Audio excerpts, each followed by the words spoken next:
pinagmukhang katulong sa sariling kumpanya at pinalitan ng mas batang sekretarya.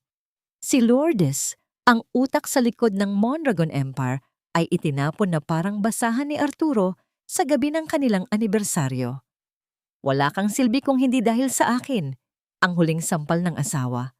Ngunit hindi nila alam, ang inaapi nilang intern ay ang tunay na reyna. Magbabayad ang bawat taksil. Sino ang huling tatawa?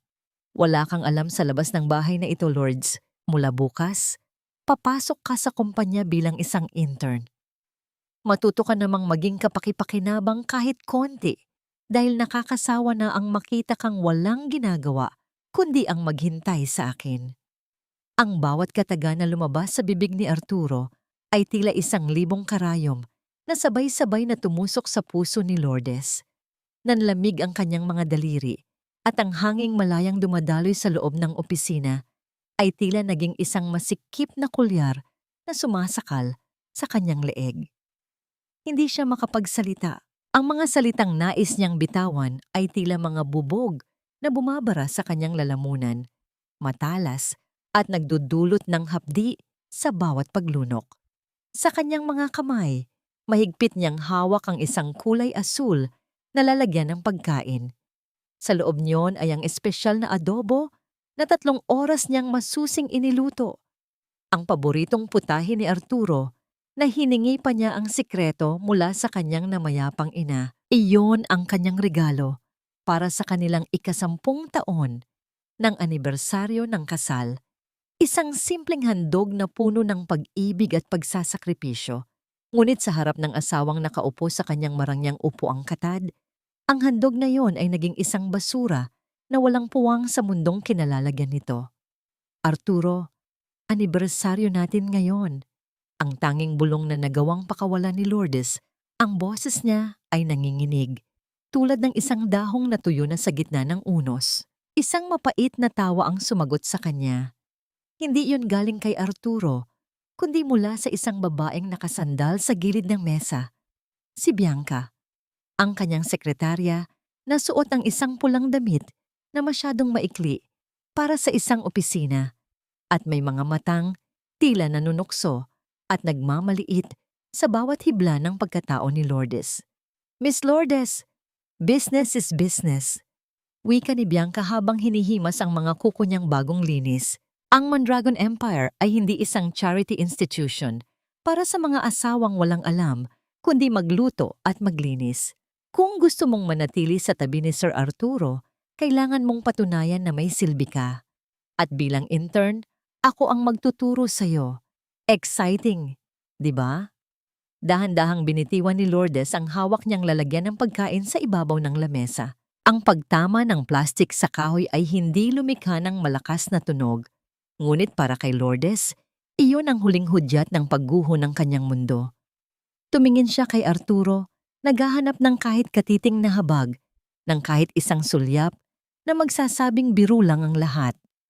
Ngunit ang nakita lamang niya ay ang mga matang puno ng pagkasuya at pagkabagot. Gawin mo na lang ang sinasabi ko, Lords. Huwag mo na akong bigyan ng drama. At simula bukas, huwag mo na akong tatawaging Arturo sa harap ng mga tao. Ako ang CEO mo at ikaw ay isang hamak na intern lamang. Maliwanag ba? Tumalikod si Arturo at muling itinuon ang pansin sa mga papeles sa kanyang harap. Tila ba ang asawang kasama niya sa loob ng 10 taon ay isang langaw lamang na nabulabog ang kanyang konsentrasyon. Sa bawat segundong lumilipas, ang katahimikan sa loob ng silid ay nagiging isang malupit na saksi sa pagkakait ng dangal sa isang babaeng ibinigay ang lahat para sa lalaking minahal niya. Dahan-dahang humakbang paatras si Lourdes. Ang bawat baitang ng kanyang pag-alis ay tila paglalakad sa ibabaw ng nagbabagang uling.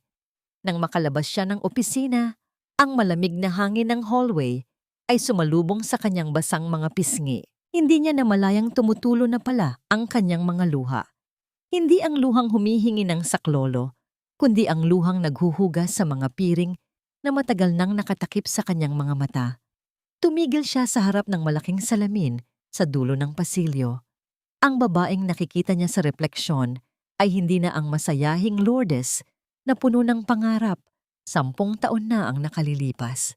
Ang nakikita niya ay isang anino, isang babaeng kinalimutan ang sariling pangalan para lamang itayo ang pangalan ng iba. Naramdaman niya ang panginginig ng kanyang buong katawan, isang pag-alog na nagmumula sa kaibuturan ng kanyang kaluluwa. Ang sakit ay hindi na lamang nasa kanyang puso, nanunuot na ito sa kanyang mga buto, nagiging isang malamig na apoy na unti-unting tumutupok sa huling bakas ng kanyang pagtitimpi.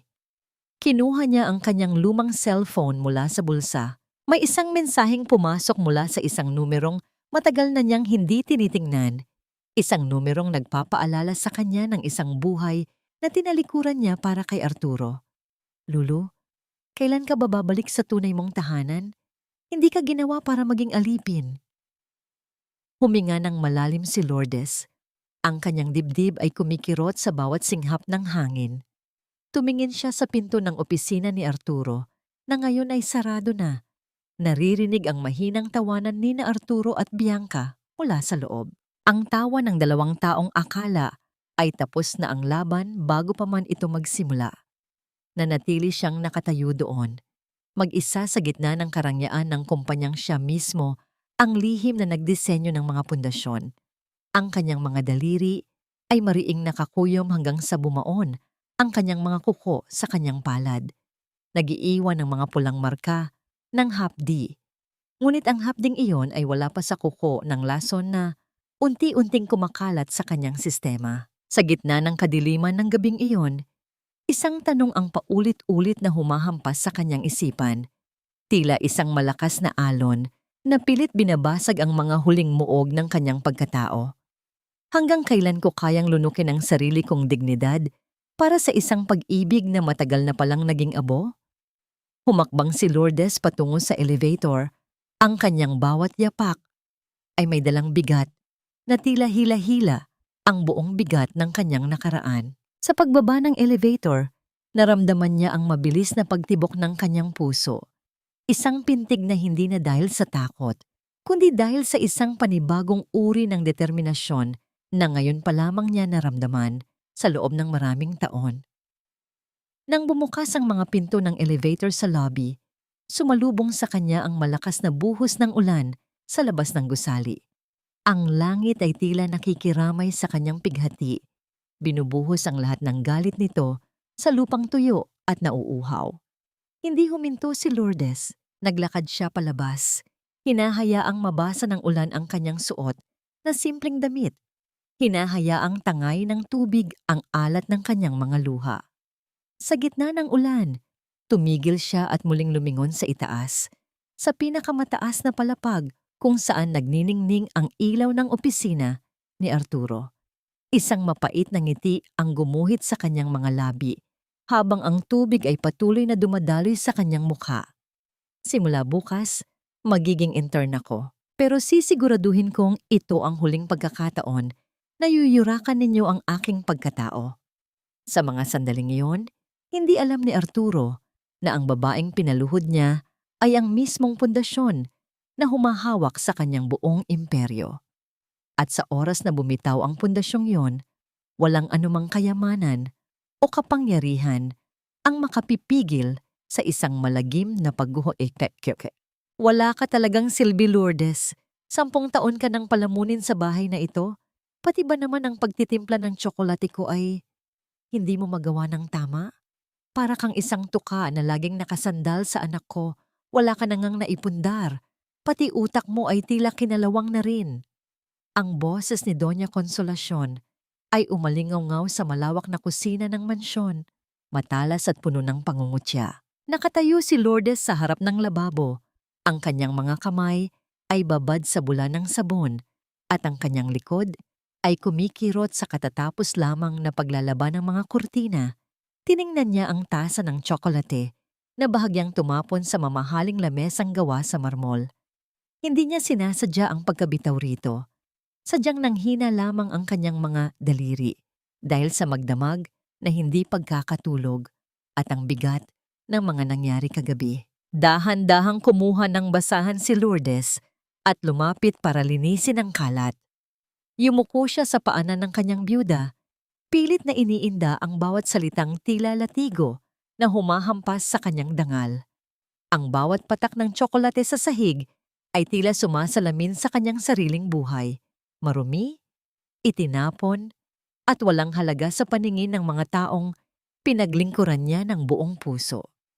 "Pasensya na po, Ma," ang tanging naisagot ni Lourdes sa mahinang boses. Ang kanyang paningin ay nakatuon lamang sa sahig, hindi magawang tingnan ang mukha ng matandang babae na dati ay itinuring niyang sariling ina.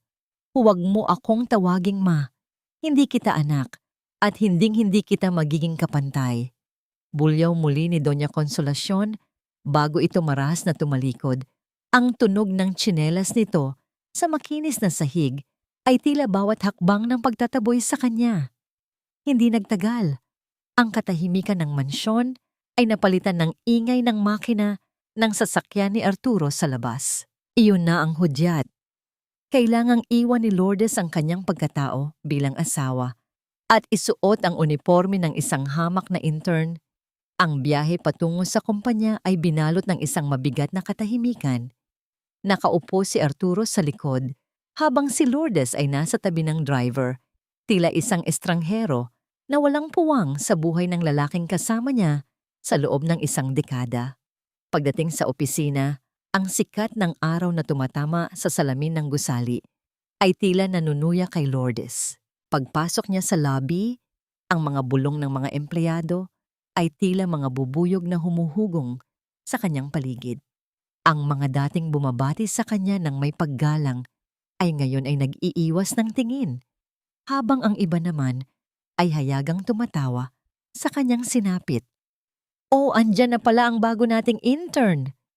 Ang boses ni Bianca ay tila isang matalim na kutsilyo na humiwa sa hangin. Nakatayo ito sa gitna ng opisina. Suot ang isang mamahaling sapatos na may mataas na takong na tila sumisimbolo sa kanyang bagong kapangyarihan. Lumapit siya kay Lourdes at itinuro ang isang tambak ng mga dokumento sa gilid ng basurahan. "Lourdes, bago ka magtimpla ng kape ni Sir Arturo, linisin mo muna ang mga sapatos ko. May kaunting putik kasi mula sa parking lot at ayaw kong madumihan ang carpet ng CEO." Wika ni Bianca habang may mapanguyam ng ngiti sa kanyang mga labi. Napatitig si Lourdes sa mga sapatos ni Bianca. Isang matinding kulo ng dugo ang naramdaman niya sa kanyang dibdib. Isang pagnanais na sumigaw at ilabas ang lahat ng katotohanan. Ngunit bago pa man siya makakilos, nakita niya si Arturo na lumabas mula sa kanyang silid. Nakatingin sa kanya ng may malamig na ekspresyon, tila hinihintay kung susunod ba siya sa utos ng kanyang superior. Dahan-dahang lumuhod si Lourdes sa harap ni Bianca. Ang bawat sentimetro ng kanyang pagbaba ay tila pagpunit sa kanyang huling hibla ng pagtitimpi. Kumuha siya ng isang basang tissue at nagsimulang punasan ang sapatos ng babaeng kumuha ng kanyang asawa at ng kanyang posisyon.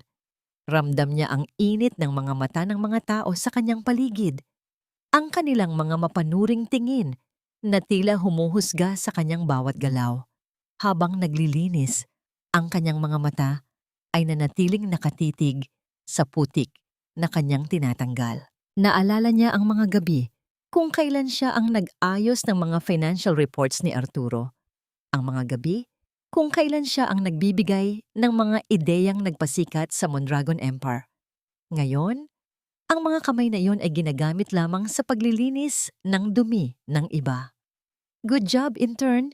Ngayon, dalhin mo na ang kape ni Sir Arturo sa loob at siguraduhin mong mainit yan, katulad ng pagmamahal niya sa akin." Bulong ni Bianca bago ito tumawa ng mahina at pumasok sa loob ng sariling opisina. Pumasok si Lourdes sa silid ni Arturo, bitbit ang isang tasa ng kape. Ang amoy ng kape ay tila naging amoy ng lason sa kanyang pang-amoy. Inilapag niya ang tasa sa mesa ni Arturo nang hindi tumitingin dito. Ngunit bago siya makalabas, isang malaking folder ang nahulog mula sa gilid ng lamesa ni Arturo. Ang mga papel sa loob nito ay nagkalat sa sahig. Mabilis na yumuko si Lourdes para ayusin ang mga ito, ngunit napatigil siya nang makita ang isang pamilyar na pangalan sa isa sa mga dokumento. Isang dokumento na may selyo ng kanyang sariling pamilya, ang pamilya Santos. Ang kanyang puso ay tila tumigil sa pagtibok. Ang dokumento ay isang kasunduan sa paglipat ng mga lupain at ari-arian ng pamilya Santos patungo sa pangalan ni Arturo Mondragon, ngunit ang mga pirma ay tila pilit at hindi tugma sa pirma ng kanyang yumaong ama. Isang petsa ang nakalagay doon. Isang linggo bago mamatay ang kanyang ama sa isang hindi inaasahang atake sa puso. Naramdaman ni Lourdes ang panlalamig ng kanyang buong katawan. Isang katotohanang mas masahol pa sa pangangaliwa ni Arturo, ang unti-unting nabubuo sa kanyang isipan. Hindi lamang siya niloko sa pag-ibig, tila naging biktima rin siya ng isang masalimuot na nakawan na naglalayong ubusin ang lahat ng mayroon ang kanyang pamilya. "Anong ginagawa mo pa dyan? Lumabas ka na," sigaw ni Arturo habang marahas na kinukuha ang mga papel mula sa kamay ni Lourdes. Tumayo si Lourdes. Ang kanyang mga tuhod ay nangangatog, ngunit ang kanyang mga mata ay puno ng isang bagong uri ng apoy. Tiningnan niya si Arturo, hindi bilang isang asawa, kundi bilang isang magnanakaw na nagtago sa ilalim ng maskara ng pag-ibig sa loob ng 10 taon. Lumabas siya ng silid na tila isang anino, ngunit sa loob ng kanyang isipan, ang lahat ng pighati at kawalang katarungan ay nagsimulang mag-anyo bilang isang plano. Ang bawat sampal, bawat panglalait at bawat patak ng putik sa kanyang uniforme ay naging mitya ng isang paparating na pagsabog. Sa dulo ng hallway, tumigil si Lourdes at huminga ng malalim. Ang hangin sa opisina ay tila naging mas masangsang, puno ng mga lihim at kasinungalingan. Isang tanong ang nanatiling nakabitin sa kanyang diwa. Isang tanong na magiging simula ng kanyang tunay na pagbangon. Sino ba talaga ang tunay na nagmamay-ari ng Mondragon Empire at hanggang saan ang kayang gawin ni Arturo para itago ang dugong nasa kanyang mga kamay? Huwag mong kalilimutan kung sino ang nag-angat sa iyo mula sa putikan, dahil ang putik na yon ay nasa ilalim na ngayon ng iyong mga kuko. Ang mga salitang iyon ay tila isang multo na bumubulong sa pandinig ni Lourdes habang siya ay nakaupo sa isang madilim na sulok ng pantry ng kumpanya.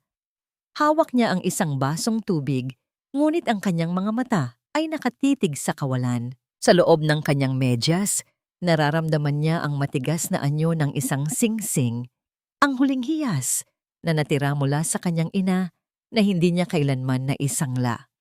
Iyon ang kanyang lihim na lakas, ang tanging bagay na nagpapaalala sa kanya na bago siya naging isang intern at bago siya naging asawa ni Arturo, siya ay si Lourdes Santos, ang kaisa-isang prinsesa ng isang pamilyang may dangal. Sumagi sa kanyang gunita ang imahe 10 taon na ang nakalilipas. Naalala niya ang araw na lumuhod si Arturo sa kanyang harapan, hindi para mag-alok ng kasal, kundi para humingi ng tulong dahil malulugi na ang kanyang sinimulang negosyo.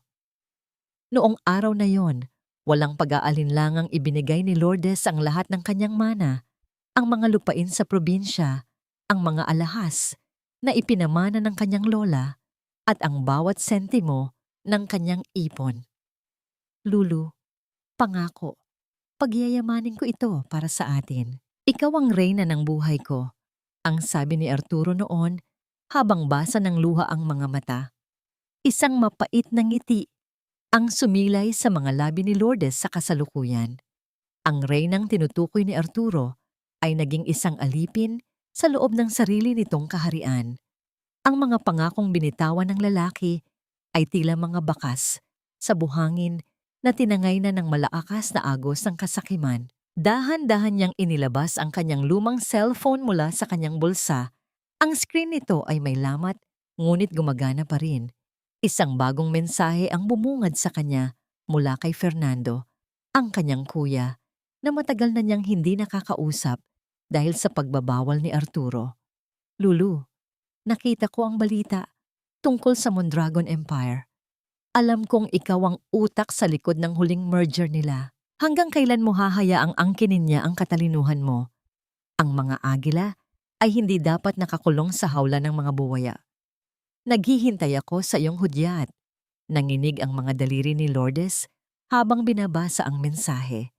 Ang pangungulila sa kanyang pamilya ay tila isang malaking bato na dumadagan sa kanyang dibdib. Nais niyang sumigaw. Nais niyang tumakbo pabalik sa bisig ng kanyang kuya. Ngunit alam niyang hindi pa ito ang tamang oras. Kailangan niyang mabawi ang lahat ng kinuha ni Arturo. Hindi lamang ang pera, kundi pati na rin ang dangal ng pamilya, Santos. Maya-maya pa narinig niya ang nagmamadaling mga yapak sa labas ng pantry. Ang tunog ng mga takong ni Bianca ay tila mga martilyo na tumatama sa semento. Mabilis at puno ng kaba.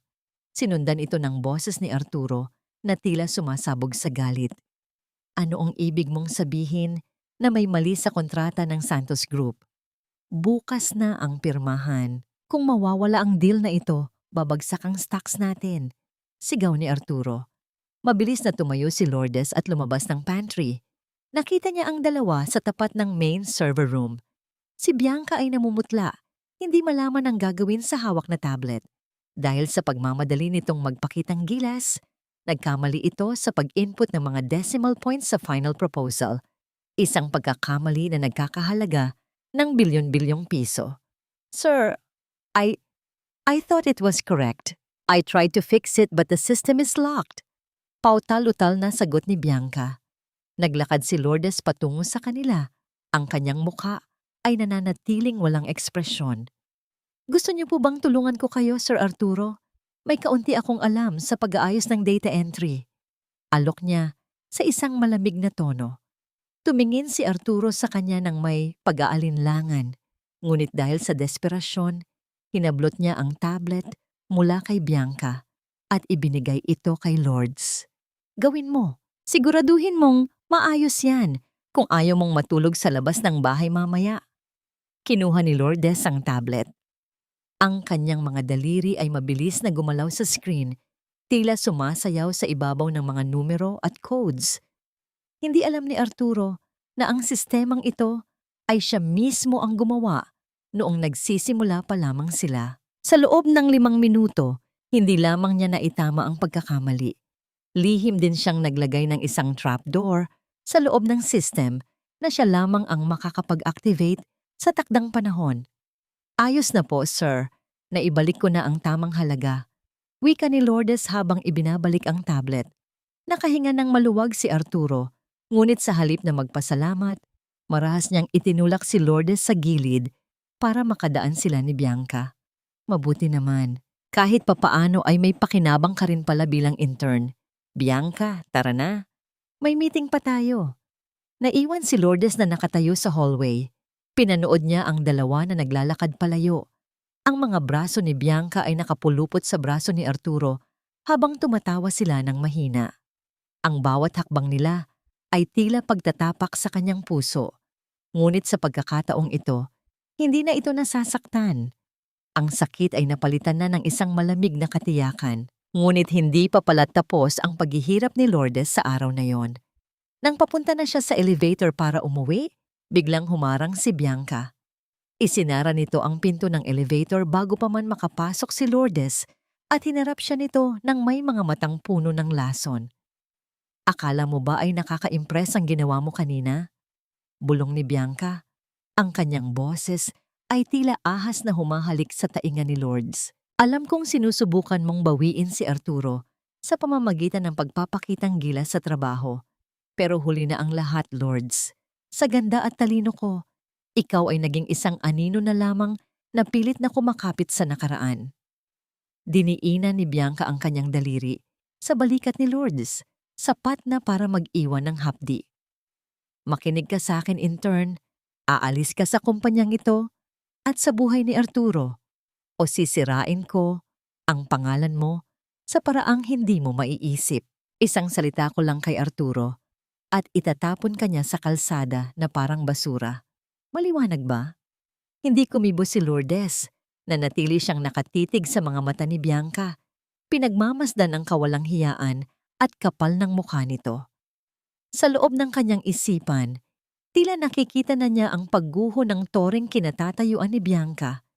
Isang mapait na ngiti ang lumitaw sa mga labi ni Lourdes. Gawin mo ang gusto mo, Bianca. Pero siguraduhin mong matibay ang kinatatayuan mo dahil ang mga taong nasa itaas ay mas masakit ang pagbagsak. Nang bumukas ang pinto ng elevator, pumasok si Bianca at iniwan si Lourdes na mag-isa sa tahimik na hallway. Ang tunog ng pagsasara ng pinto ay tila isang huling babala sa isang digmaang wala ng atrasan. Humawak si Lourdes sa kanyang medyas. Naramdaman ang tigas ng singsing ng kanyang ina. Isang bagong liwanag ang sumilay sa kanyang mga mata. Isang liwanag na hindi nanggagaling sa kumpanya, kundi mula sa kaibuturan ng kanyang pagkatao na muling nagising. Ano kaya ang gagawin ni Bianca kapag nalaman niyang ang kumpanyang ipinagmamalaki niya ay nakatayo sa lupang pag-aari ng babaeng tinatawag niyang basura? Magnanakaw ka, Lourdes. Hindi lang pala pera ang kinuha mo sa akin. Pati ba naman ang dangal ko ay ninanakaw mo rin sa harap ng aking mga empleyado? Ang boses ni Arturo ay dumagundong sa buong lobby ng kumpanya, tila isang malakas na kulog na bumasag sa katahimikan ng umagang iyon. Lahat ng mga mata ay nakatitig kay Lourdes, mga matang puno ng panghuhusga, kutya at pagkamuhi. Sa gitna ng nagkakagulong mga tao, nakatayo si Lourdes na tila isang estatwa. Naninigas ang buong katawan habang hawak ang isang maliit na pirasong tela. Iyon ay ang lumang panyo na binurda niya pa ng kanilang mga inisyal noong unang taon ng kanilang kasal, na dinala niya sana upang gamiting pampunas sa alikabok sa lamesa ni Arturo bilang bahagi ng kanyang trabaho. Ngunit ang panyong yon ay nalaglag sa sahig nang marahas na hablutin ng isang security guard ang kanyang luma at kupas na bag.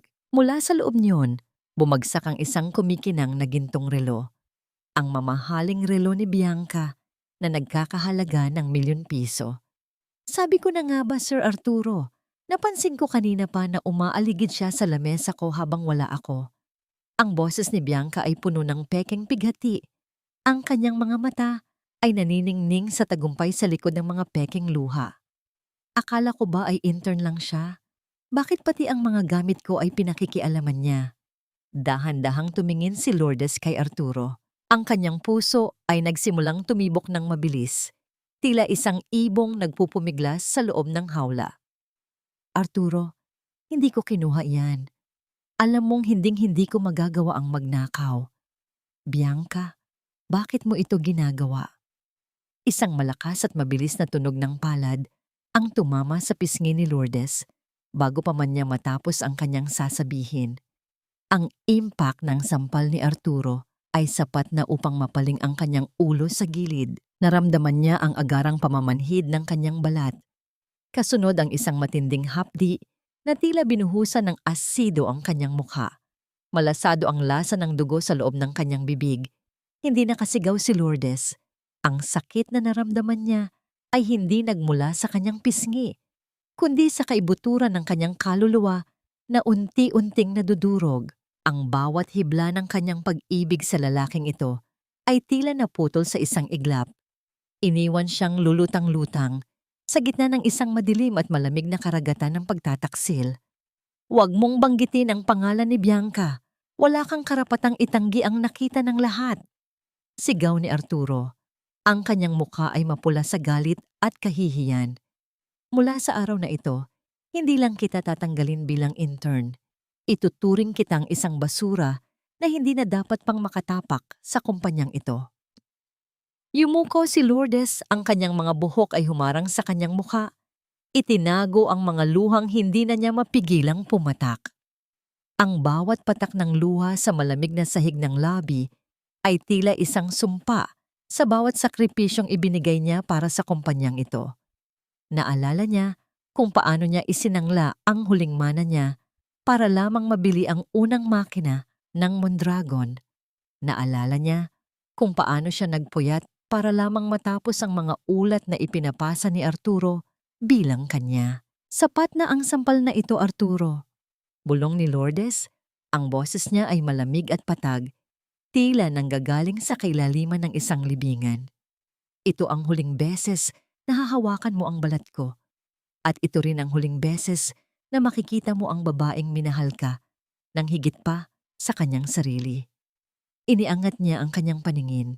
Sa halip na takot o pagsusumamo, ang nakita ni Arturo sa mga mata ni Lourdes ay isang kakaibang uri ng katahimikan. Isang katahimikang mas nakakatakot kaysa sa anumang sigaw. Isang mabilis na sulyap ang ipinukol ni Lourdes kay Bianca, na ngayon ay nakangisi ng palihim sa likod ng braso ni Arturo. Magsaya ka sa relo mo, Bianca, wika ni Lourdes habang dahan-dahang pinupunasan ng dugo sa kanyang labi gamit ang likod ng kanyang kamay. Dahil sa bawat segundo ng pagtakbo niyan, papalapit na ang oras ng paniningil na hindi niyo kayang bayaran ng kahit anong yaman. Naglakad si Lourdes palabas ng lobby nang may mataas na noo, sa kabila ng hapdi ng kanyang pisngi at ng bigat ng kanyang mga hakbang. Ang bawat hakbang ni Lourdes sa sementadong kalsada ay tila pagpukpok ng martilyo sa kabaong ng kanyang nakaraan. Ang sikat ng araw ay naging malupit. Tila idinidiin nito ang bawat hibla ng hapdi sa kanyang namamagang pisngi. Ang mga empleyadong nakadungaw sa bintana ng matayog na gusali ng Mondragon ay tila mga aninong humuhusga sa kanya, ngunit hindi na lumingon si Lourdes. Ang kanyang paningin ay nakatuon sa malayo, sa abot tanaw kung saan ang langit at dagat ay nagtatagpo. Doon sa lugar na walang Arturo, walang Bianca, at walang kasinungalingan. Tumigil siya sa tapat ng isang maliit na parke, malayo sa mapanghusgang mga mata ng opisina. Umupo siya sa isang bangkong kahoy na tila kasing tigas na ng kanyang kalooban. Dahan-dahan niyang inilabas ang kanyang panyo. Ang panyong may burda ng kanilang mga inisyal na A at L. Hinaplos niya ang bawat tahi nito, ang bawat hibla ng sinulid na siya mismo, ang nagdugtong-dugtong sa mga gabing. Puno pa siya ng pag-asa. Isang patak ng dugo mula sa kanyang sugatang labi ang bumagsak sa puting tela. Pinanood ni Lourdes kung paano ito kumalat. Tila isang laso na dahan-dahang sumasakop sa lahat ng malinis at tapat. Sa sandaling iyon, hindi na siya nakaramdam ng galit. Ang naramdaman niya ay isang nakabibiinging katahimikan. Ang katahimikan ng isang babaeng wala ng luhang mailalabas dahil ang lahat ng ito ay naging kristal na ng determinasyon.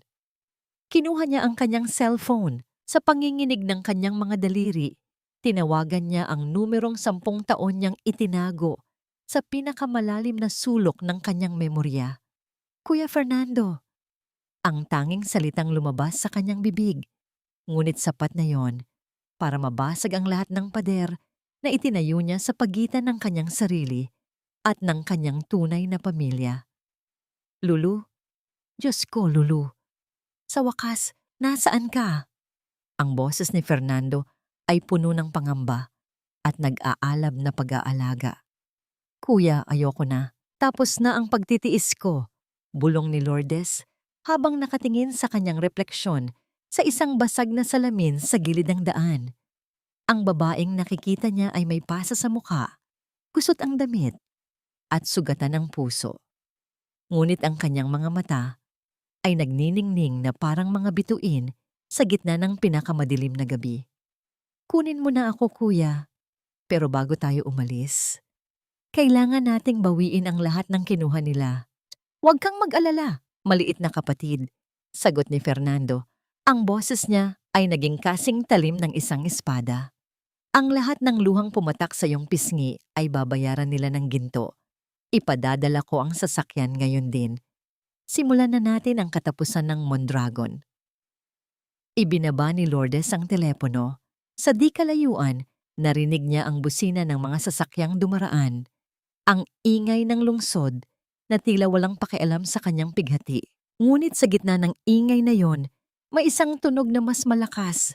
Ang tibok ng kanyang sariling puso na tila isang tambol na naghahanda para sa digmaan.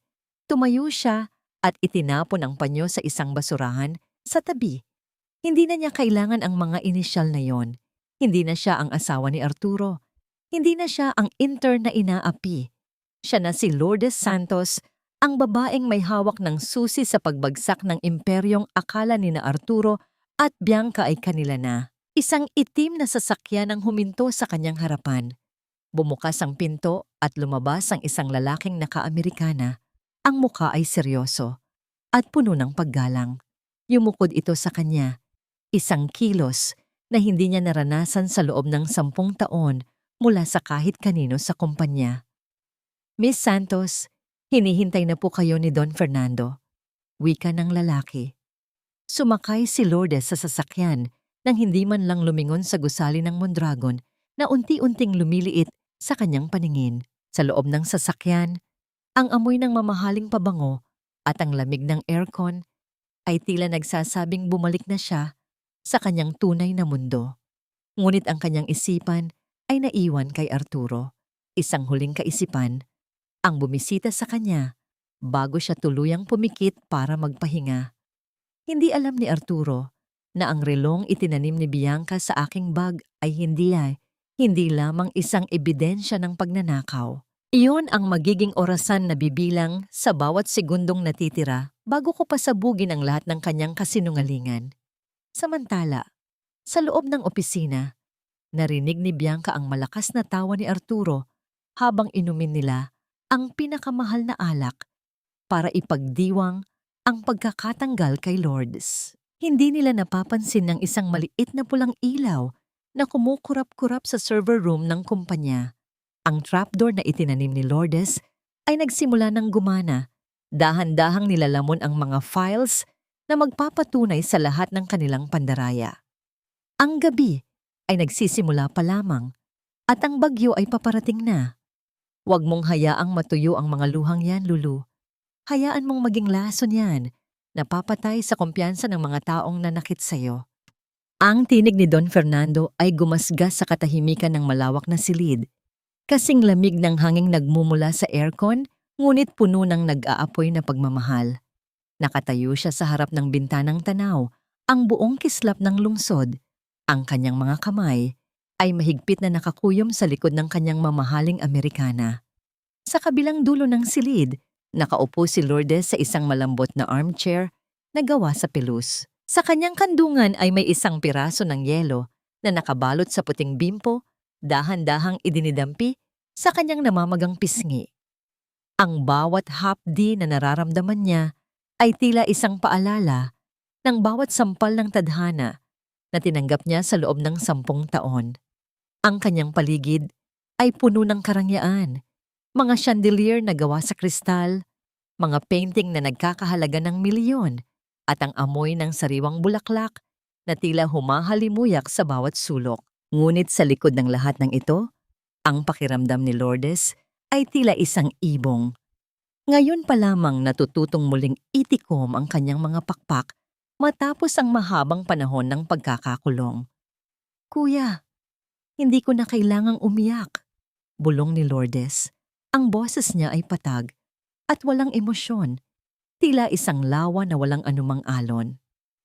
Ang mga luha ko ay naubos na sa kalsada habang hinihintay ko ang sasakyan mo.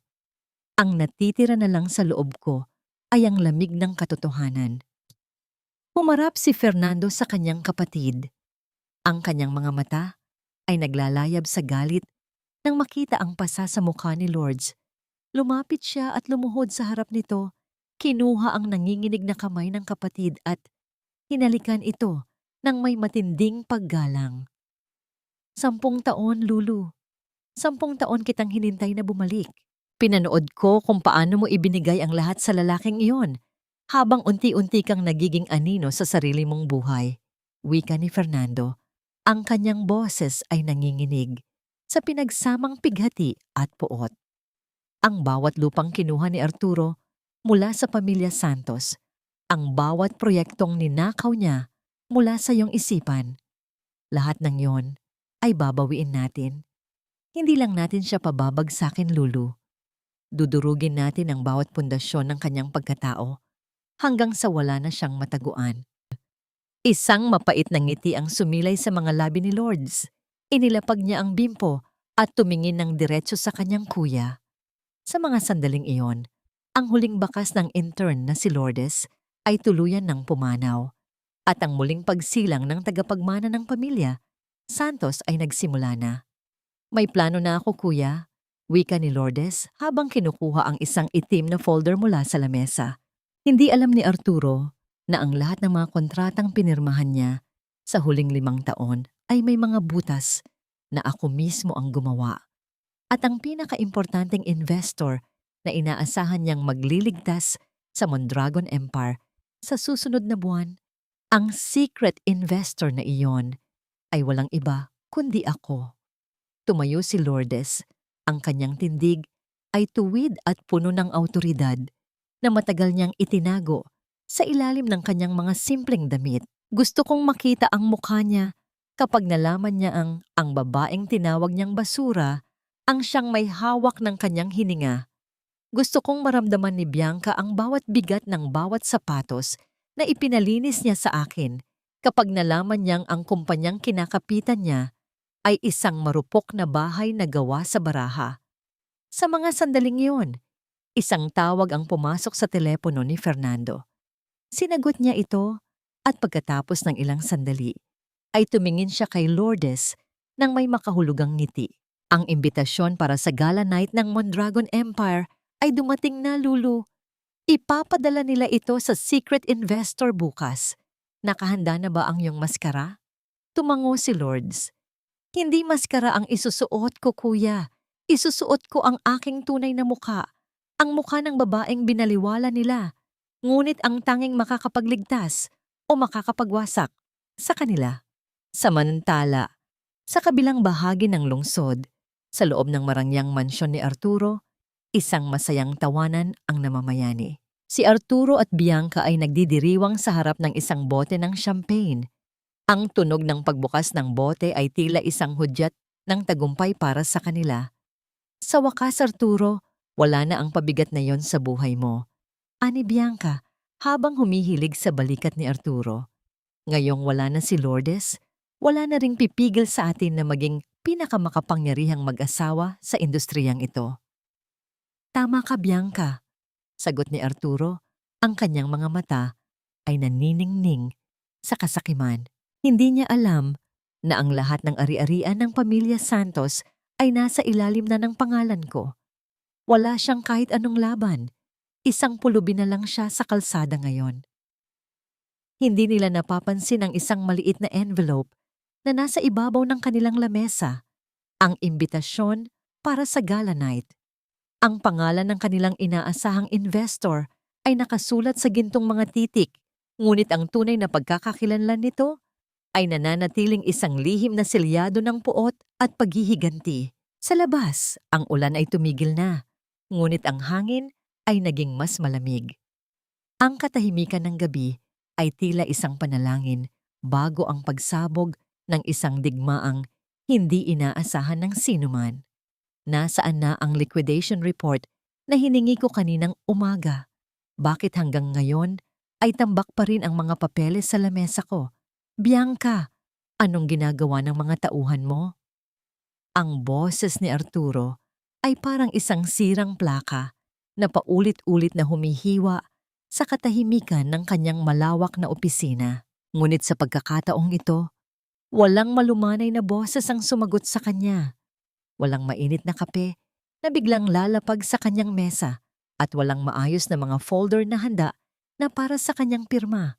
Ang tanging sumalubong sa kanya ay ang iritadong mukha ni Bianca na abala sa pag-aayos ng kanyang pilantik ng mata sa harap ng salamin. Arturo, relax ka lang. Masyado kang stress, tumatanda ka niyan. Sagot ni Bianca habang hindi man lang tinitingnan ng asawa. Ibinigay ko na yan sa bagong intern, pero ang bagal niya. Hindi ko naman kasalanan kung hindi nila makuha ang standard ko. Anyway, babe, kailangan ko ng bagong bag para sa gala night. Nakita ko yung limited edition sa mall kanina. Iswipe ko na ba ang card? Hinilot ni Arturo ang kanyang sentido. Pakiramdam niya ay sasabog ang kanyang bungo. Simula nang mawala si Lourdes, ang kumpanya na dati ay tumatakbong parang isang makinang may sapat na langis ay biglang naging isang kalawanging kariton. Ang mga kliyenteng dati ay madaling kausap ay biglang naging mapanuri. Ang mga ulat na dati ay perpekto ay puno na ngayon ng mga maling numero at nakakalitong impormasyon. Bianca, hindi mo ba naiintindihan? Malaki ang problema natin. Ang merger sa Santos Group ay nanganganib dahil hindi mahanap ang original titles ng mga lupain. At ang secret investor na inaasahan nating mag-i-inject ng capital hanggang ngayon ay hindi pa sumasagot sa mga tawag ko? Sigaw ni Arturo. Ang kanyang mga mata ay naniningning sa takot at pagkapagod. Padabog na ibinaba ni Bianca ang kanyang lipstick. Bakit ba sa akin mo ibinubunton ang lahat? Sekretary mo lang ako, Arturo, hindi ako manghuhula. Kung nahihirapan ka, bakit hindi mo ipagawa sa mga matatagal na rito? O baka naman namimiss mo na ang dakila mong asawa na si Lourdes? Napatigil si Arturo. Ang pangalang Lourdes ay tila isang malamig na tubig na ibinuhos sa kanyang nag-aapoy na galit.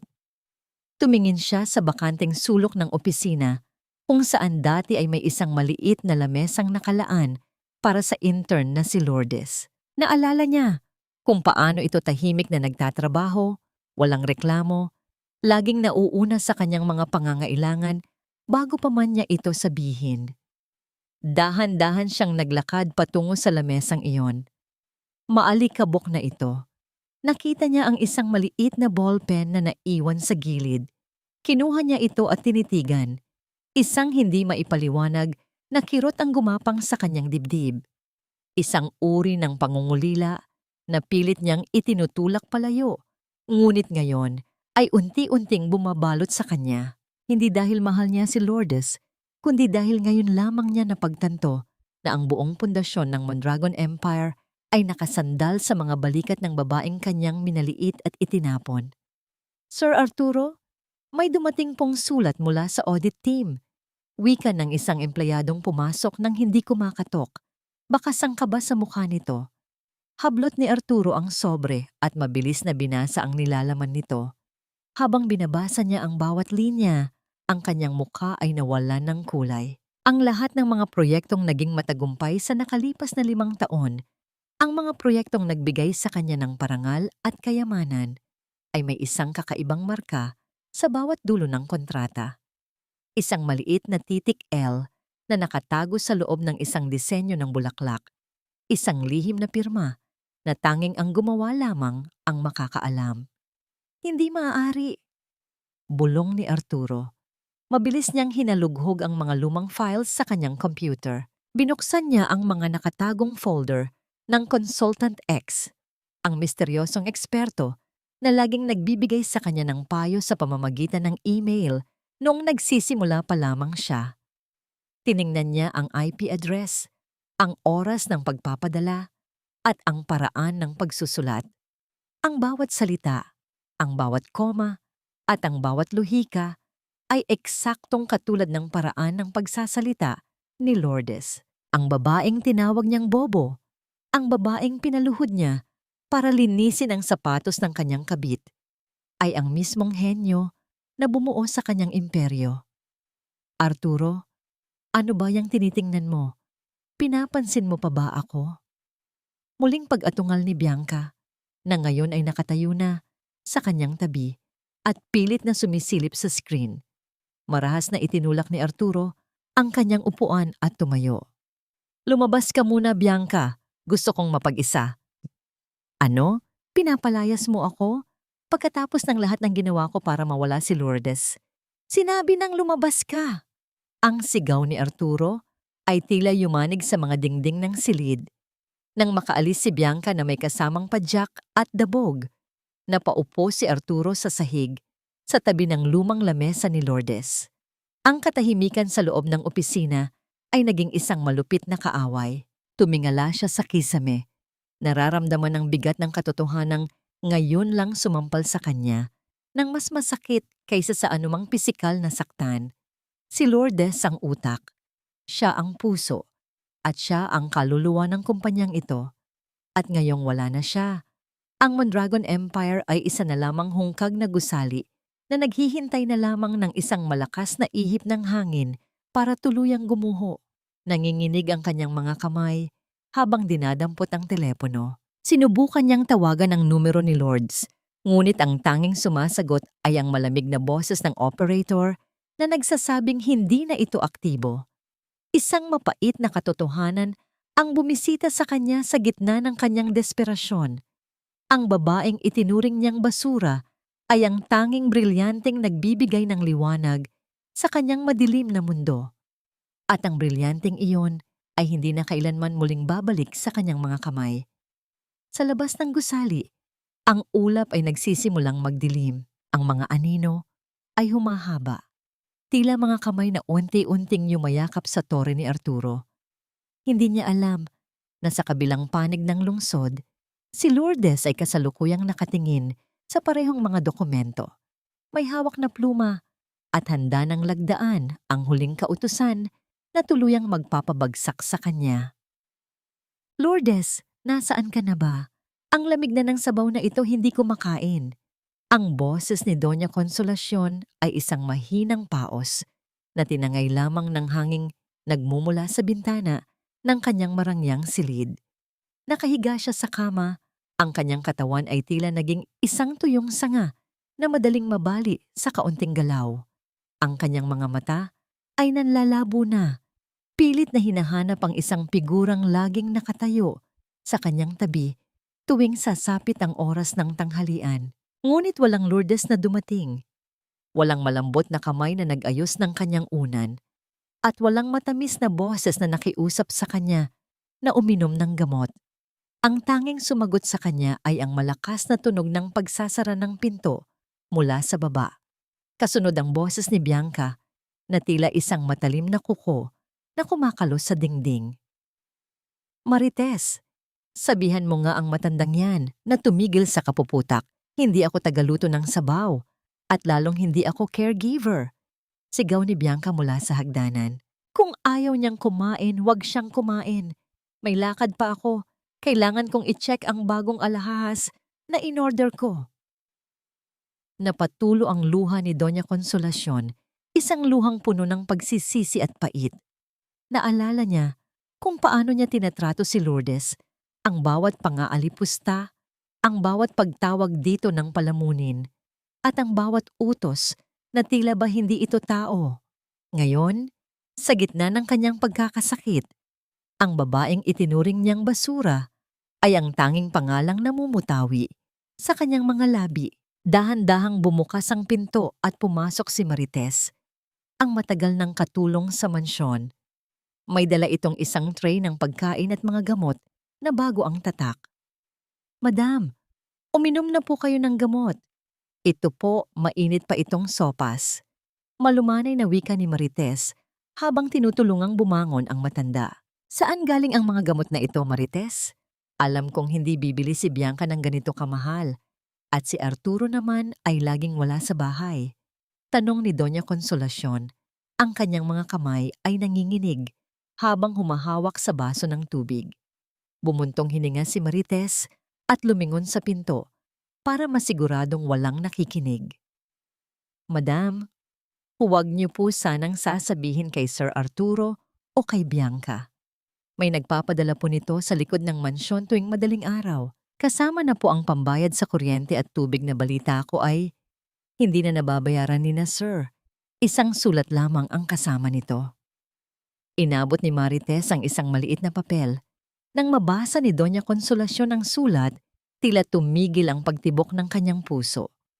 Magpagaling kayo, ma.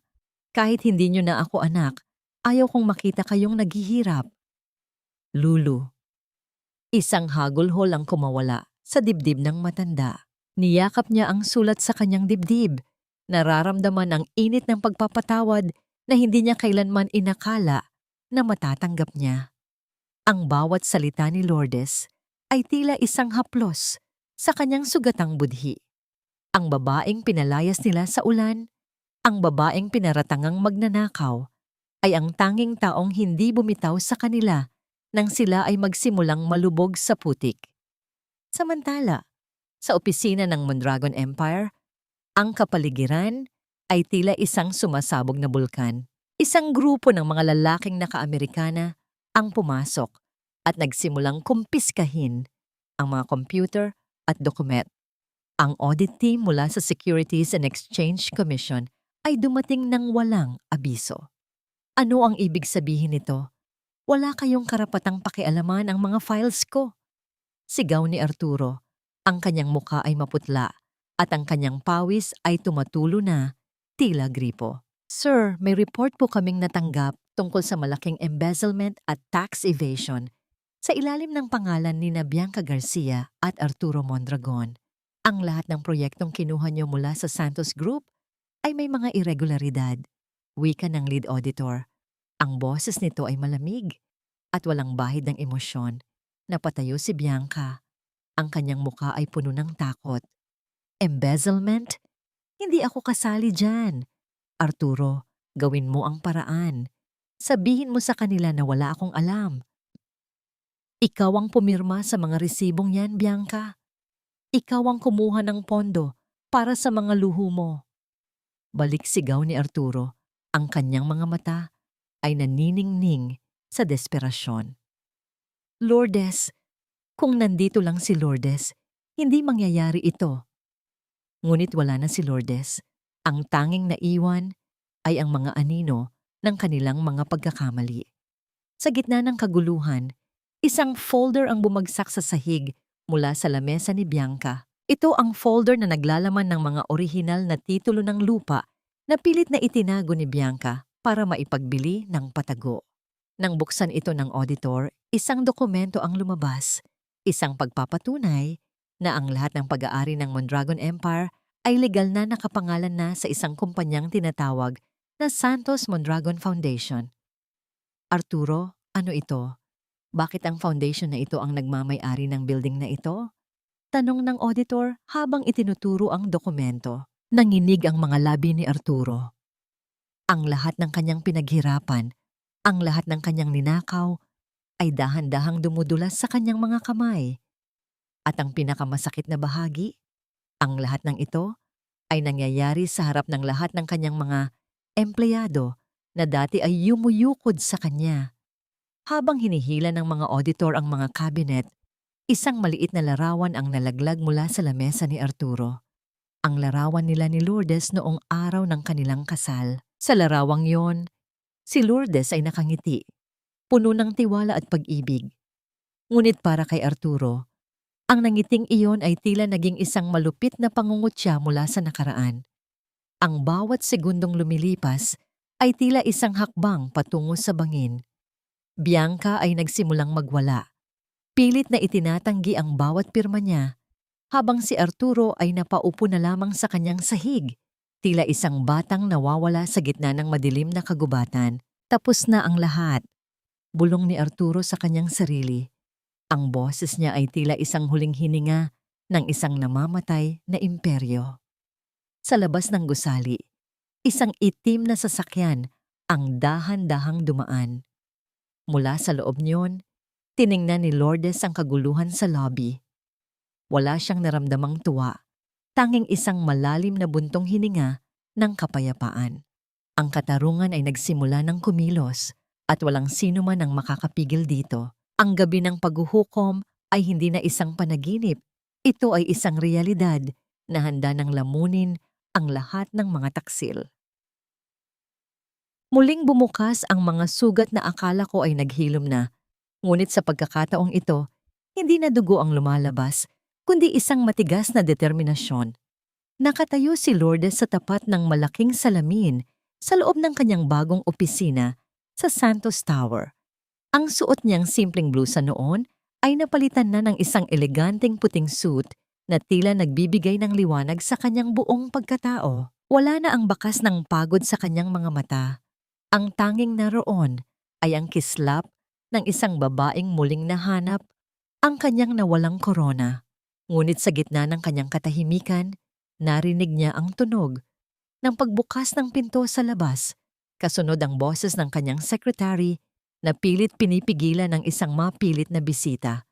"Sir, hindi po kayo pwedeng pumasok ng walang appointment, sir." Hindi nagtagal, Bumukas ng marahas ang pinto ng kanyang silid. Doon sa gitna ng liwanag, nakatayo si Arturo. Ngunit hindi ito ang hambog na CEO na sumampal sa kanya ilang linggo na ang nakalilipas. Ang kanyang barong ay gusot, ang kanyang buhok ay gulo-gulo, at ang kanyang mga mata ay puno ng pamumula at puyat. Humihingal siya, tila isang taong tumakbo ng ilang kilometro para lamang makarating sa isang ligtas na kanlungan. Lulu? Ang boses ni Arturo ay nanginginig, tila isang tuyong dahon na hinahampas ng hangin. Lulu, nagmakaawa ako sa mga guard para lang makaakyat dito. Pinuntahan kita sa dati nating bahay pero wala ka na doon. Bakit? Bakit ka narito sa Santos Tower? Dahan-dahang humarap si Lourdes sa kanya. Hindi siya kumibo. Tinitigan lamang niya ang lalaking minahal niya ng 10 taon, ngunit naging mitya ng kanyang pinakamalaking pighati. Ang bawat linyang pagdurusa sa mukha ni Arturo ay tila isang bayad sa bawat luhang pumatak mula sa mga mata ni Lourdes. Lulu, kailangan kita. Pagpapatuloy ni Arturo, lumapit siya ng kaunti at pilit na hinawakan ng kamay ni Lourdes, ngunit mabilis na umiwas ang babae. Babagsak na ang Mondragon Empire, ang mga auditor, ang bangko. Kinukuha na nila ang lahat. Ikaw lang ang nakakaalam ng pasikot-sikot ng mga accounts natin. Ikaw lang ang makakapag-ayos ng gulo na iniwan ni Bianca. Please, Lulu, bumalik ka na sa akin. Magmula ngayon, ikaw na ang hahawak ng lahat. Gagawin kitang vice president. Hinding-hindi na kita ituturing na intern. Isang mapait na tawa ang kumawala sa mga labi ni Lourdes. Ang tawang iyon ay puno ng irony. Tila isang musika ng katarungan sa gitna ng katahimikan. Vice President, pagkatapos ng 10 taon na, ako ang nagpatakbo ng kumpanya mo habang tinatawag mo akong walang silbi. Ang boses ni Lourdes ay malamig, walang bahid ng emosyon. Arturo, hindi mo ako hinahanap dahil mahal mo ako. Hinahanap mo ako dahil lumulubog na ang barko mo at naghahanap ka ng isasalba mo. Pero nakalimutan mo yata, ako ang itinapon mo sa gitna ng dagat nung gabing umuulan. Lulu, nagkamali ako. Si Bianca, niloko niya ako. Pinirmahan ko ang mga papeles na hindi ko binabasa dahil naniwala ako sa kanya. Sigaw ni Arturo. Ang kanyang desperasyon ay tila isang malalim na hukay na kinapapalooban niya. Ayaw mo bang isalba ang pinaghirapan natin? Ang mansyon? Ang pangalan natin? Ang mansyon ay nakapangalan na sa foundation ko, Arturo. Ang kumpanya mo, utang na ang nagpapatakbo niyan. Wika ni Lourdes habang dahan-dahang lumalapit sa kanyang bintana. Hindi ako babalik para ayusin ang kalat mo. Babalik ako para linisin ang pangalan ng tatay ko na dinumihan mo. Sa labas ng opisina, sa madilim na sulok ng hallway, nakatago si Bianca. Nakita niya ang lahat. Nakita niya ang pagmamakaawa ni Arturo kay Lourdes. Ang kanyang mga kuko ay bumaon sa kanyang mamahaling bag.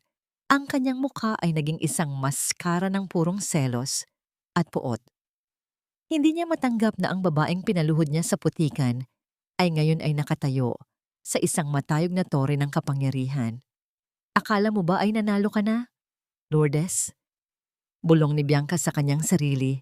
Ang kanyang boses ay tila isang lason na kumakalat sa hangin. Nakita ko kayo ng matandang yon sa labas ng hotel nung isang gabi. Akala mo siguro ay maluloko mo ang lahat sa pagpapanggap na tagapagmana ka. Isa ka lang palang mistress ng isang matandang mayaman para makakuha ng pera at makaganti sa amin.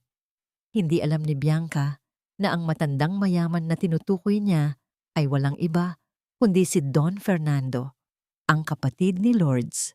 Sa kanyang isipan, nakabuo na siya ng isang malupit na plano. Gagamitin niya ang maling impormasyong ito para hiyain si Lourdes sa pinakamalaking gabi ng industriya, ang Gala Night ng Mondragon. Samantala, bumalik ang tingin ni Lourdes kay Arturo na ngayon ay nakaluhod na sa kanyang sahig. Ang sikat ng hapon ay tumatama sa kanyang mukha. Binibigyang diin ang bawat linya ng kanyang bagong katatagan. Umalis ka na, Arturo. Wika ni Lourdes nang hindi tumitingin dito. Magkita na lang tayo sa gala night. Doon ko sasabihin ang huli kong desisyon tungkol sa investment na hinihintay mo. Nang makaalis si Arturo, na tila isang basang sisiw, napahawak si Lourdes sa kanyang dibdib. Naramdaman niya ang mabilis na tibok niyon, hindi dahil sa takot, kundi dahil sa pananabik sa hustisya. Tumingin siya sa kanyang refleksyon sa salamin. Nakikita niya ang isang babaeng malaya, isang babaeng hindi na kailanman muling magpapaapi. Kinuha niya ang isang puting gown na nakasabit sa gilid. Ang tela nito ay kumikinang, tila mga bituin na bumagsak sa lupa. Iyon ang isusuot niya sa gabi ng paghuhukom, isang simbolo ng kanyang muling pagsilang mula sa mga abo ng pagkakanulo. Ngunit sa kabilang panig ng lungsod, si Bianca ay kasalukuyang nagpapadala ng mga litrato ni Lourdes at Fernando sa mga tabloid. May kasamang malisyosong kwento tungkol sa isang gold digger intern. Isang bagong unos ang binubuo ni Bianca. Isang unos na akala niya ay tuluyang magpapabagsak kay Lourdes. Ang gabi ng gala ay papalapit na at ang bawat panig ay may kani-kaniyang armas. Sino ang tunay na tatayo kapag ang lahat ng maskara ay nahubad na? Ang bawat hakbang sa ibabaw ng pulang karpet ay tila pagtapak sa mga alaala ng isang babaeng namatay na sa ulan, at ang bawat kislap ng mga ilaw ay sapat na upang bulagin ang mga taong nakalimot sa kanilang pinagmulan. Ang engranding ballroom ng Grand Heritage Hotel ay nagniningning sa ilalim ng dambuhalang mga kristal na chandelier. Ang amoy ng mamahaling pabango at ang halimuyak ng mga sariwang rosas ay bumabalot sa bawat sulok. Ngunit sa kabila ng karangyaan, ang hanging dumadaloy sa loob ay tila may dalang pait at kaba. Narito ang lahat, ang mga pinakamalaking pangalan sa industriya, ang mga mamamahayag na handang kumuha ng bawat anggulo, at ang mga taong naghihintay sa pagdating ng secret investor na magliligtas sa naghihingalong Mondragon Empire. Sa gitna ng entablado, nakatayo si Arturo. Suot ang kanyang pinakamahal na tuxedo. Pilit niyang itinatago ang panginginig ng kanyang mga kamay sa pamamagitan ng paghawak sa isang baso ng alak. Sa tabi niya ay si Bianca, na tila isang nagniningning na bituin sa kanyang pulang gown na puno ng mga diamante. Ang kanyang mukha ay puno ng tagumpay, lalo na't alam niyang kumalat na sa mga social media ang mga malisyosong larawan ni Lourdes kasama ang isang matandang mayaman. Ladies and gentlemen, ang boses ni Arturo ay umalingaw-ngaw sa buong silid, puno ng pekeng kumpiyansa. Ngayong gabi, hindi lamang natin ipinagdiriwang ang tatag ng Mondragon Empire. Ipinapakilala ko rin sa inyo ang babaeng naging inspirasyon ko sa bawat tagumpay, ang aking reyna, si Bianca Garcia. Isang mahinang palakpakan ang sumunod. Ngunit bago pa man makapagsalita si Bianca para hiyain si Lourdes, biglang bumukas ang dambuhalang mga pinto ng ballroom. Ang tunog ng pagtama ng mga pinto sa dingding ay tila isang hudyat ng pagsisimula ng isang bagong kabanata. Ang katahimikan ay naging kasing bigat ng tingga nang pumasok ang isang lalaking may awtoridad na hindi matatawaran. Si Don Fernando Santos. Ang kanyang bawat hakbang ay may dalang kapangyarihan na tila nagpapatigil sa pag-inog ng mundo.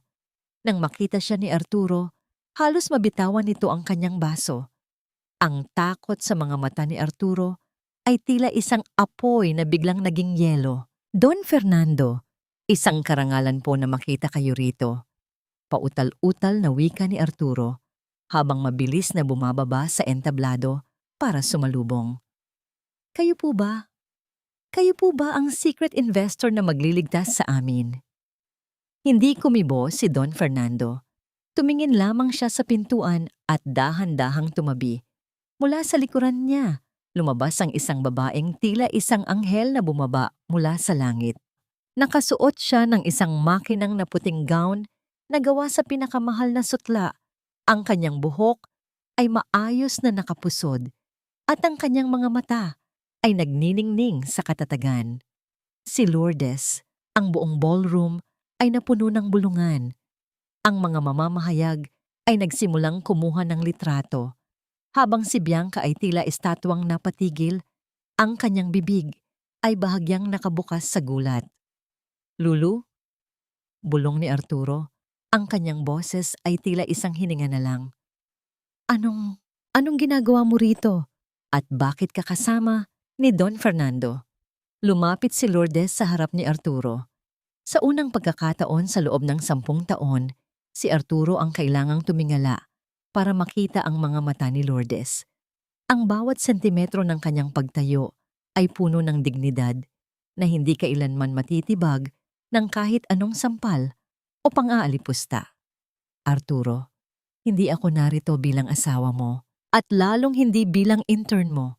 Ang boses ni Lourdes ay malinaw at matatag, naririnig sa bawat sulok ng silid. "Narito ako bilang majority shareholder ng Mondragon Empire at narito ako para bawiin ang lahat ng kinuha ninyo sa pamilya Santos." "Majority shareholder?" Ang sigaw ni Bianca ay tila isang tili ng isang natatatalong kaaway. "Imposible! Isa ka lang mistress. Nakita ng lahat ang mga larawan mo kasama ang matandang yan." Lumapit si Don Fernando sa tabi ni Lourdes at inakbayan ito ng may matinding pagmamalaki. "Ang matandang tinutukoy mo, Bianca, ay ang tanging kapatid ko. Si Lourdes Santos Mondragon ay ang tunay na tagapagmana ng Santos Group at ang bawat sentimong ginamit ninyo para sa inyong mga luho ay nagmula sa kaban ng aking pamilya na ilegal ninyong nakuha." Isang kolektibong paghinga ng pagkagulat ang narinig mula sa mga panauhin. Sa likod ng ballroom, ilang mga lalaking nakauniforme ng pulis ang dahan-dahang pumasok. "Arturo Mondragon at Bianca Garcia," wika ni Lourdes habang inilalabas ang isang folder ng mga dokumento. "Ito ang mga ebidensya ng embezzlement, falsification of documents, at tax evasion na ginawa ninyo sa loob ng 5 taon. Ang bawat pirma mo, Bianca, ay magiging susi sa iyong sariling kulungan." "Hindi, Arturo. Gawin mo ang paraan. Sabihin mo sa kanila na hindi totoo ito." Pagsusumamo ni Bianca habang pilit na kumakapit sa braso ni Arturo, ngunit marahas siyang itinulak ng lalaki. "Lulu, pakiusap. Pag-usapan natin ito." Pabulong na wika ni Arturo. Ang kanyang mga tuhod ay nanginginig, na tila guguho na ang kanyang buong mundo. "Asawa mo ako. Huwag mo itong gawin sa harap ng maraming tao." Tinitigan siya ni Lourdes nang may matinding pait. "Ang asawa ko ay namatay na nung gabing sampalin mo ako sa harap ng mga empleyado mo. Ang nakikita ko ngayon sa harap ko ay isang magnanakaw na walang dangal." Maya-maya pa, lumapit ang mga pulis. Isang malamig na bakal ang tumama sa mga kamay ni Bianca habang ito ay nagsisimulang magwala at sumigaw ng mga malulutong na mura. Ang musika sa ballroom ay tumigil, napalitan ng tunog ng mga yabag ng mga awtoridad. "Lourdes, hindi mo ito magagawa sa akin. Magbabayad ka." Sigaw ni Bianca habang kinakaladkad siya palabas. Ang kanyang pulang gown ay tila naging isang mantsa ng dugo sa malinis na sahig ng hotel.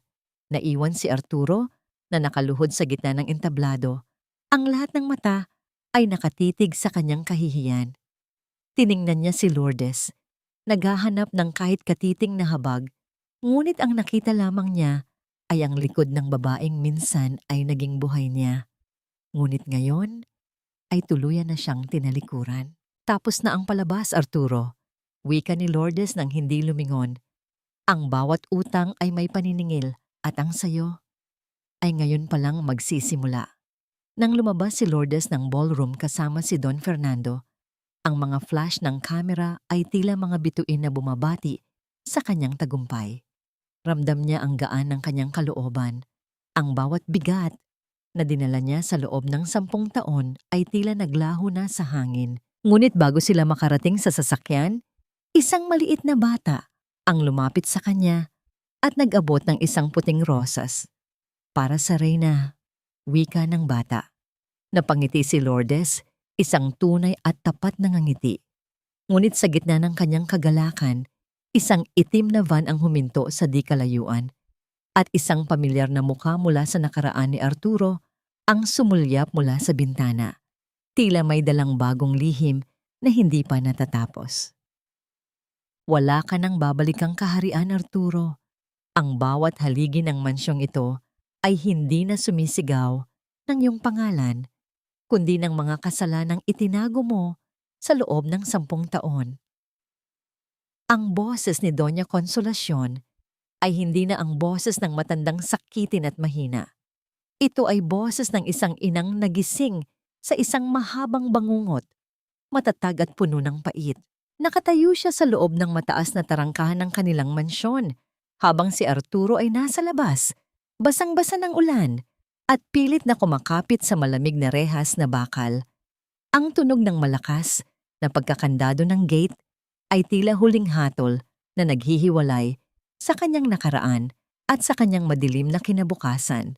Sa likod ni Arturo, ang mga tauhan ng bangko ay abala sa pagdidikit ng mga karatula ng foreclosed sa bawat sulok ng kanyang ari-arian. Ang kanyang mamahaling sasakyan ay hinihila na ng isang dambuhalang truck. Ang tunog ng kadena sa semento ay tila isang mapait na musika ng kanyang pagbagsak. Wala siyang dalang kahit ano, kundi ang basang suot niyang barong at ang kanyang pitakang wala ng lamang kahit isang barya. "Ma, pakiusap. Saan ako pupunta? Anak niyo ako." Ang sigaw ni Arturo ay halos malunod sa hagupit ng hangin at ulan. "Kahit sa garahe lang, ma. Huwag niyo akong itapon sa kalsada na parang aso." Tumingin ng diretso ang matanda sa kanyang anak.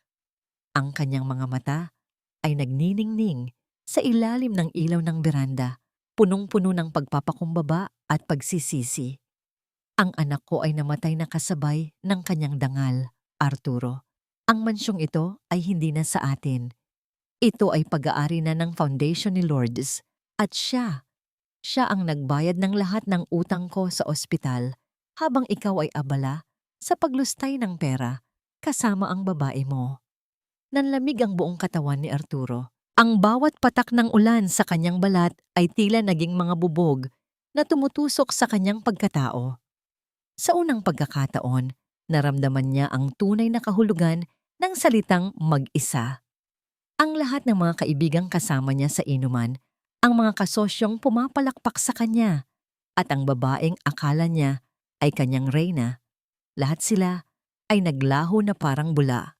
Sa kalayuan, isang itim na sasakyan ang dahan-dahang huminto sa tapat ng gate. Bumukas ang pinto at lumabas si Lourdes. Hawak ang isang itim na payong.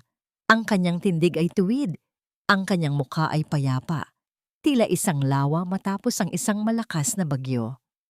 Naglakad siya patungo kay Arturo. Ang tunog ng kanyang mga takong sa basang semento ay may dalang awtoridad na hindi matatawaran. Tumigil si Lourdes sa harap ni Arturo. Tiningnan niya ang lalaking dating sinasamba niya. Ang lalaking naging sentro ng kanyang mundo, na ngayon ay nakaluhod sa putikan, nanginginig sa ginaw at kahihiyan. Ang pagbabaliktad ng tadhana ay ganap na. Ang intern ay nakatayo na sa itaas at ang CEO ay nasa paanan na ng kalsada. Hindi nagsalita si Lourdes. Sa halip, dahan-dahan niyang iniabot ang hawak niyang payong kay Arturo. Ang pagkilos na ito ay hindi tanda ng pagbabalik, kundi isang huling sulyap ng habag sa isang taong naging bahagi ng kanyang buhay. "Gamitin mo ito, Arturo." Ang boses ni Lourdes ay malambot, ngunit may pinalidad. "Gagamitin mo yan para hindi mabasa ang katawan mo, pero hindi niyan mapapahid ang dumi sa iyong konsensya. Ang ulan ay lilipas din, pero ang alaala ng bawat sampal at panglalait na ginawa mo sa akin ay mananatiling mantsa sa iyong pangalan." "Lulu, patawarin mo ako. Magsisimula tayo ulit, pangako."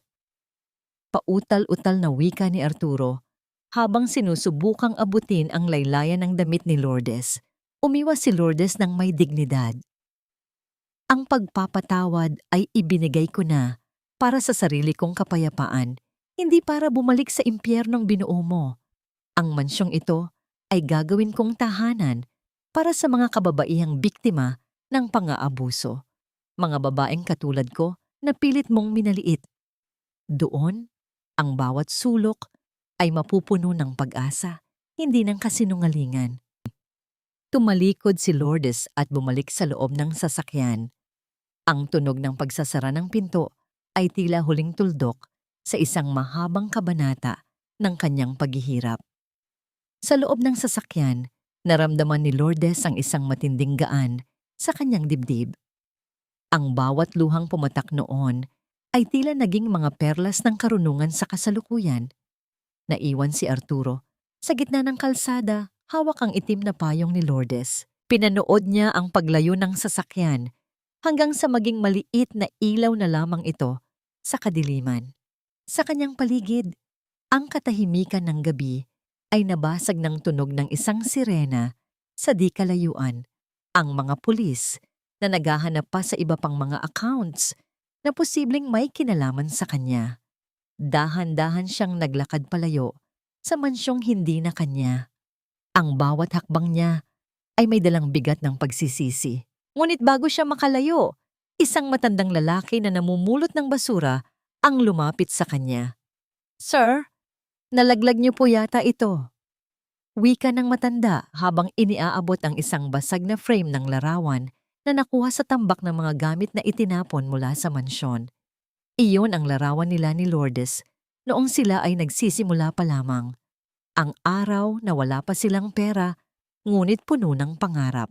Tinitigan ni Arturo ang larawan at sa gitna ng dilim at ulan, ang kanyang mga hikbi ay naging isang malakas na hagulhol na tila humihingi ng tawad sa langit.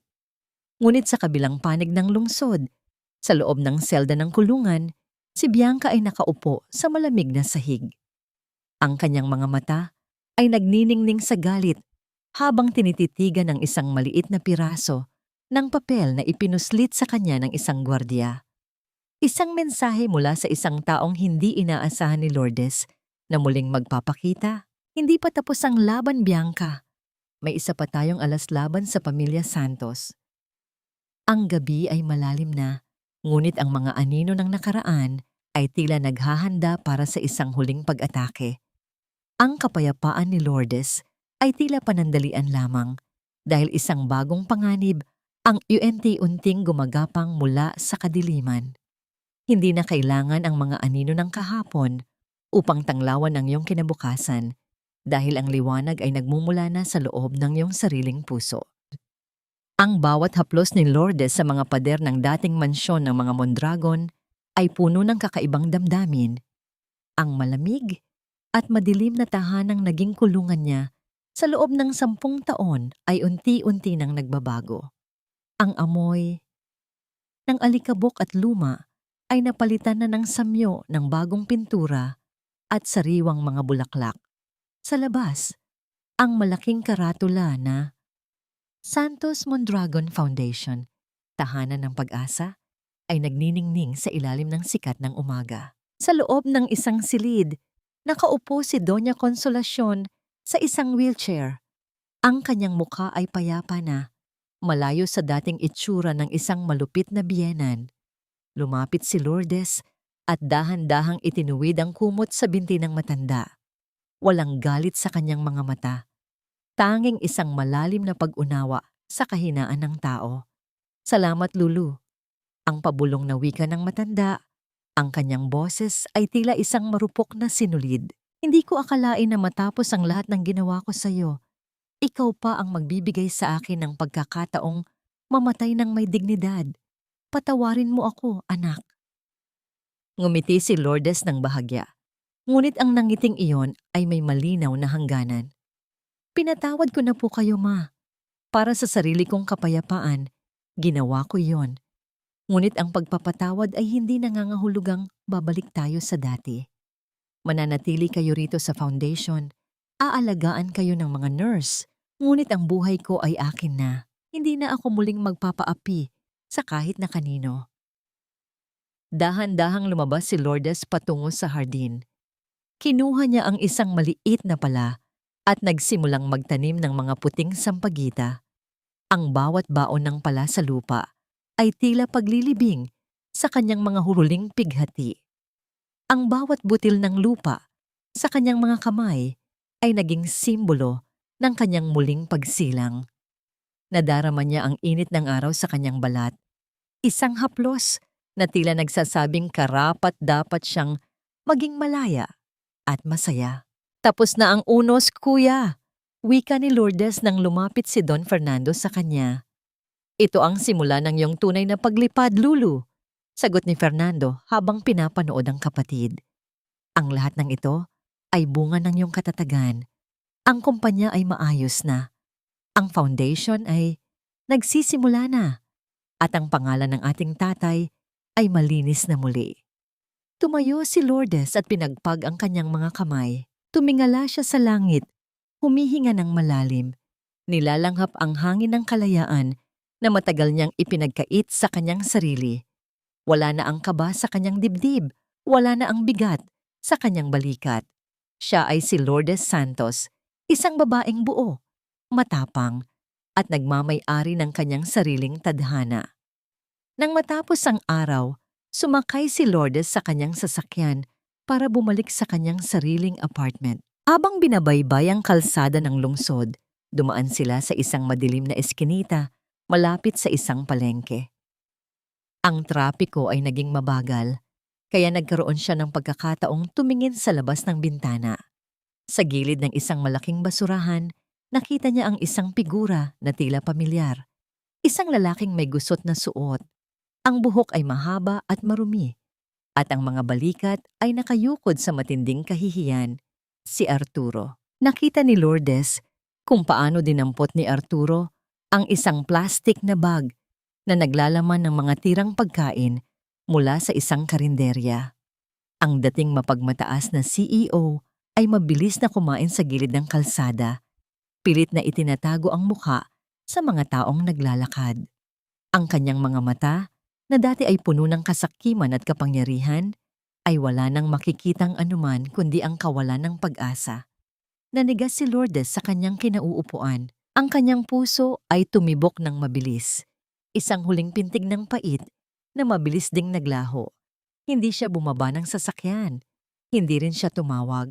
Dahan-dahan niyang itinaas ang salamin ng bintana. Ang dahan-dahang pag-akyat ng itim na salamin ay tila huling tabing na naghihiwalay sa kanilang dalawang magkaibang mundo. Ang ulan ay nagsimulang pumatak ng mahina, tila isang huling paghuhugas sa lahat ng mantsa ng nakaraan. Habang umaandar palayo ang sasakyan, tiningnan ni Lourdes ang kanyang sarili sa maliit na salamin sa loob.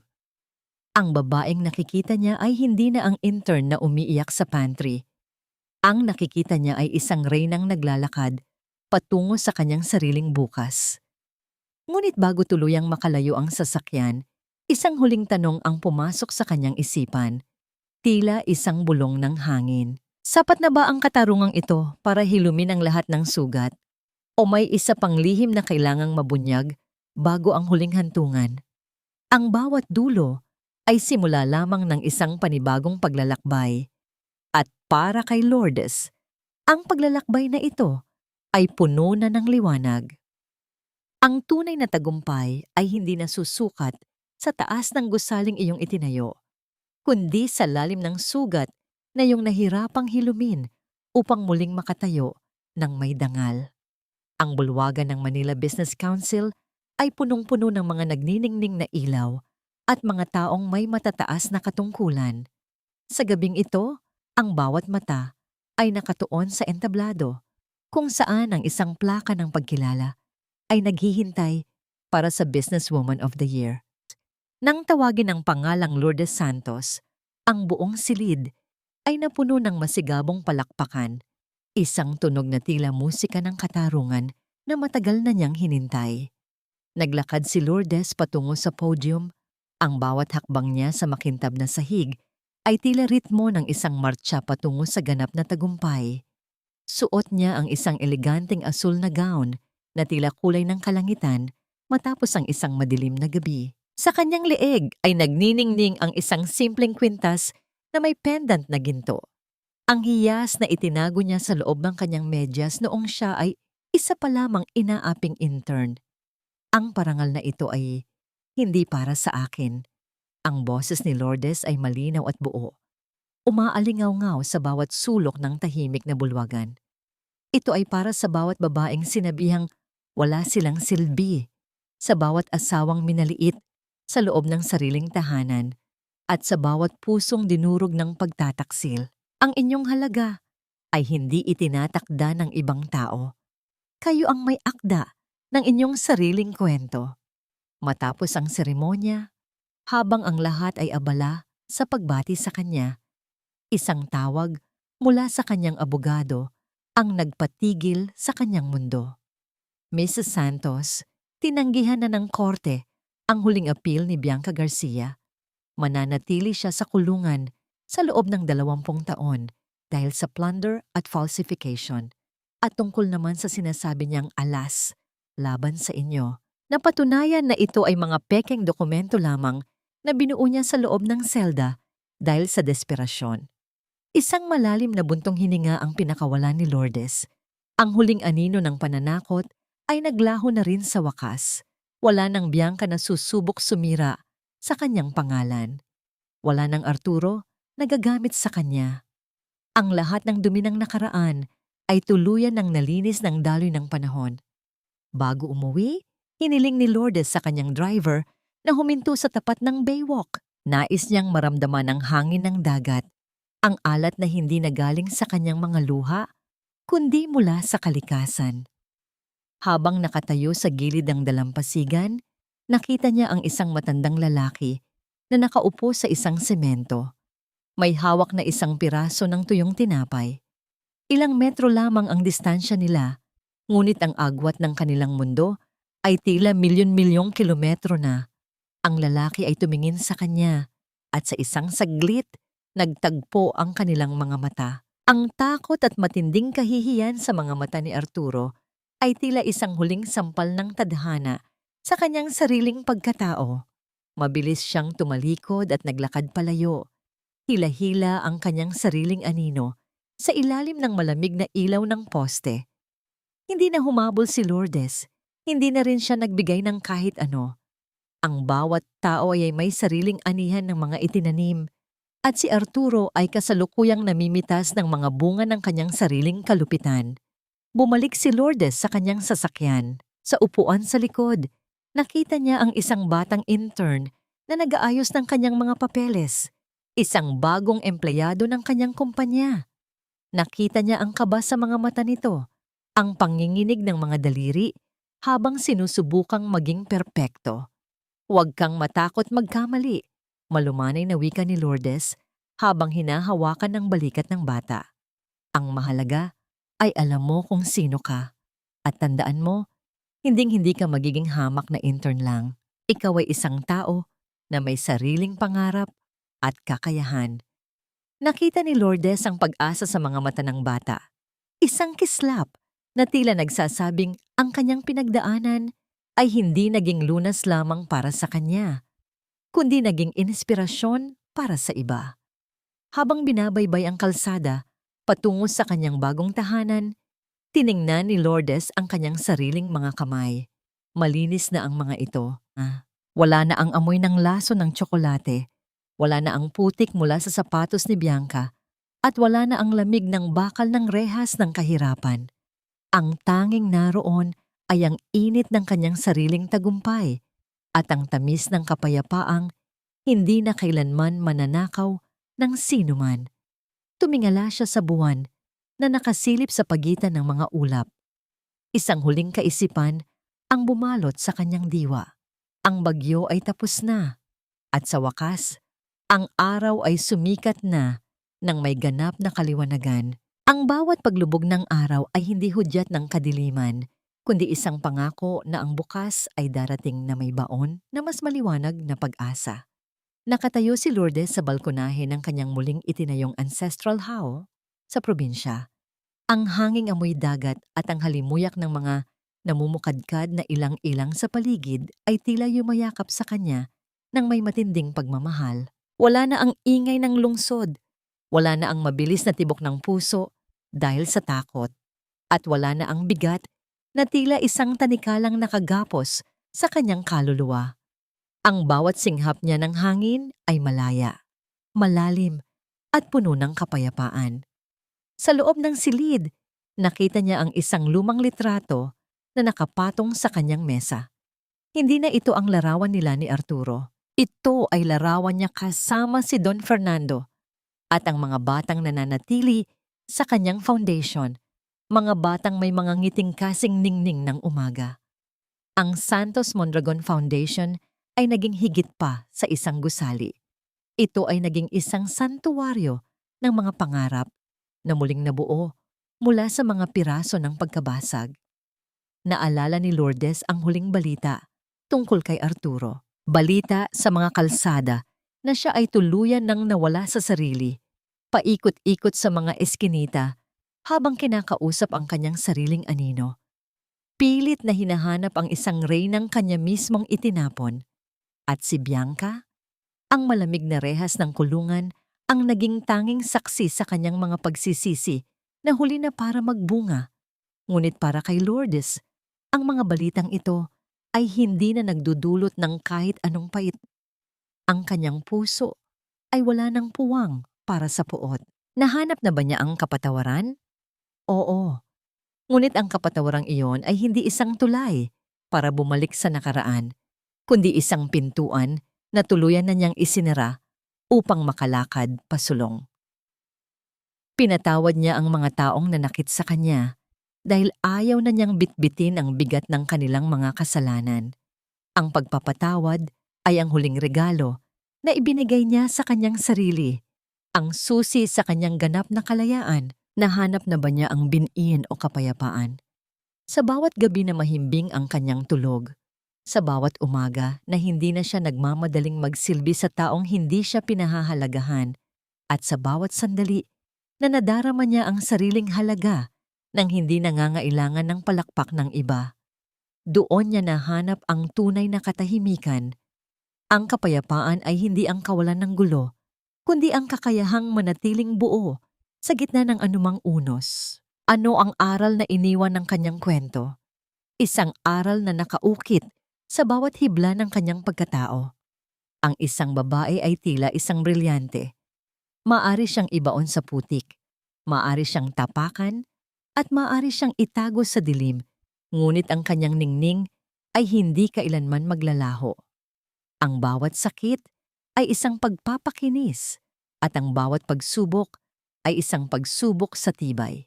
Ang tunay na yaman ay hindi ang gintong nasa kamay, kundi ang dangal na nananatiling malinis sa kabila ng dumi ng mundong kinagagalawan.